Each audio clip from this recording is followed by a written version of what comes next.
Welcome to World Star Love. Go to Spot for the latest. Welcome to subscribe. Buckingham Palace is historic royal family shake-up. London, 6 o'clock a.m. In a stunning early morning broadcast that has sent shockwaves through Britain and the world, Buckingham Palace has announced a historic restructuring of the royal family. A bold, unprecedented shift in the monarchy's modern identity. Never in recent memory has the Crown initiated a shake-up this sweeping, this radical, or this symbolic.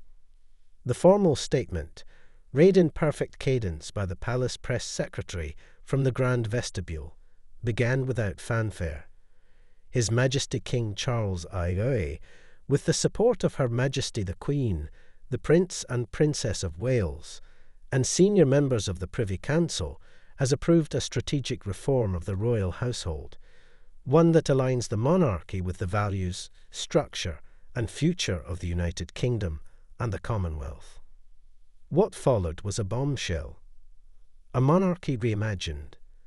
The shake-up, effective immediately, dramatically reduces the number of senior working royals, redefines titles, and reassigns centuries-old roles. Buckingham Palace described the move as part of King Charles' long-term plan to streamline the institution and reflect a modern monarchy focused on service, sustainability, and transparency. Among the biggest surprises, Prince Edward and Sophie, the Duke and Duchess of Edinburgh, have been elevated to senior-most roles in Commonwealth diplomacy, effectively becoming the new faces of Britain abroad. Princess Anne, the ever-loyal Princess Royal, has been appointed Chancellor of the Crown, a new ceremonial role overseeing royal charitable initiatives and legacy programs. Prince William and Princess Catherine are now titled Prince and Princess of Wales and Regents in Trust, signalling a slow but certain transition of active royal duties toward the next generation. But perhaps most shocking of all, Prince Andrew and Prince Harry have both been formally removed from the line of deputised royal responsibilities, including Councillor of State duties. Their names will no longer be listed as active or standby royals. And in a decision that left many speechless, Princess Beatrice and Princess Eugenie have been offered a choice: take on non-royal leadership roles within the Crown's social causes, or step back entirely from royal life, with no security, titles, or funding attached. The palace confirmed the sisters have been given a grace period of 6 months to decide. The King's vision, in a private memo shared with close staff and later leaked to the press, King Charles II stated, "The monarchy must adapt, not just to survive, but to lead. The world has changed, and the Crown must change with it." Royal insiders say this vision has been in development since Charles' days as Prince of Wales. He saw firsthand the damage of bloated bureaucracy, public mistrust, and generational disconnect. His solution? A monarchy that is smaller, sharper, and socially resonant. The new royal structure resembles a constitutional board more than a sprawling extended family.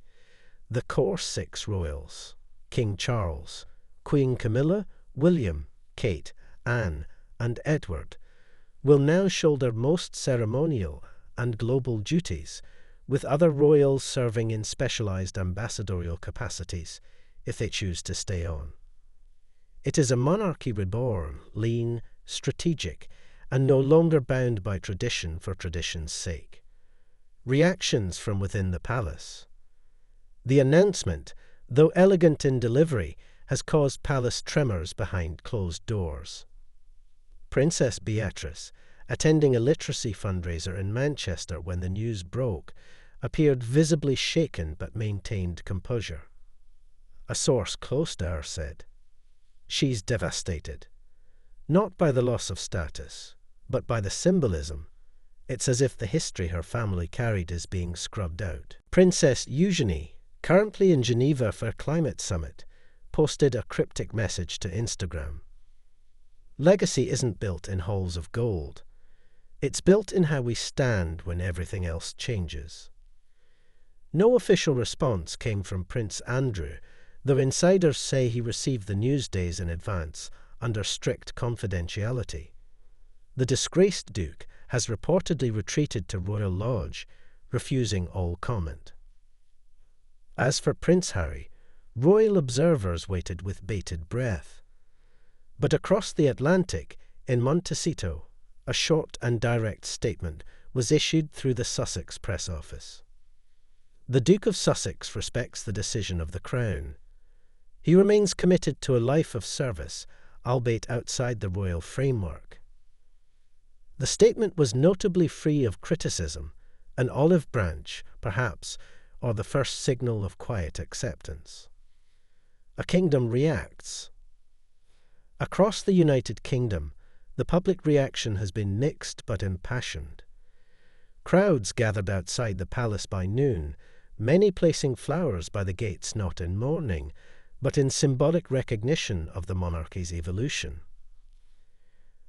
Opinion polls taken hours after the announcement showed a 64% approval rating for the reforms, especially among younger voters who long criticised the royal institution for its opacity and excess. "I didn't care about the royals until now," said 27-year-old Jamila Ward, a teacher from Sheffield. "But this makes me feel like they actually get it. Like they're trying to be part of the real world." Others were more sceptical. A small but vocal group protested the exclusion of Harry and Meghan, chanting outside Parliament, waving signs that read, "Reform doesn't mean rejection," and "Justice for Diana's sons." Meanwhile, historians and royal scholars are stunned. This is the biggest structural reimagining of the monarchy since the abdication crisis of 1936, said Dr. Lionel Hanbury of Cambridge. But unlike then, this isn't scandal-driven. It's strategic, and that's what makes it so monumental. Inside the palace, a private meeting. The night before the announcement, the core royal family gathered in the White Drawing Room at Windsor Castle for what palace aides have dubbed the Quiet Council. Present were King Charles, Queen Camilla, William, Kate, Princess Anne, Prince Edward, and, surprisingly, Princess Beatrice and Eugenie. An insider revealed that Charles, dressed in his signature navy morning suit, spoke from handwritten notes for nearly 20 minutes. He thanked everyone for their service. He acknowledged the pain of change, and then he said, "This family has weathered wars, scandals, and heartbreak. We have been praised. We have been despised. But today, I asked you to help me do something we've never done before, reinvent." According to sources, silence followed. Then, Princess Anne stood and said simply, "Let's get on with it." The final decision was made. History was set in motion. What comes next? Over the next year, the palace will launch a national tour, dubbed the New Crown Tour, featuring the core 6 royals engaging directly with the public across the UK and Commonwealth. Educational campaigns will be rolled out explaining the new structure, the reasons behind it, and what it means for citizens. More controversially, the palace is said to be exploring new digital initiatives, including behind-the-scenes documentary content, an interactive royal education platform for schools, and even rumours say a royal YouTube channel to increase transparency. One royal aide said, "We're not trying to turn the crown into an influencer, but we are trying to make it accessible. Charles wants people to understand the monarchy, not just watch it from behind a velvet rope."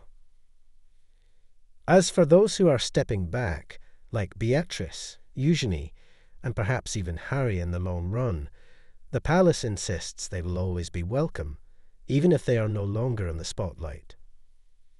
They are family, the press secretary concluded, and family, at its best, adapts. Not all ties must be public to remain unbroken. A new dawn for the Crown. As Big Ben struck noon and church bells rang across London, the atmosphere felt different, charged not with nostalgia, but with anticipation. For centuries, the British monarchy has been defined by its ability to endure, but today it may have shown it can do something even rarer.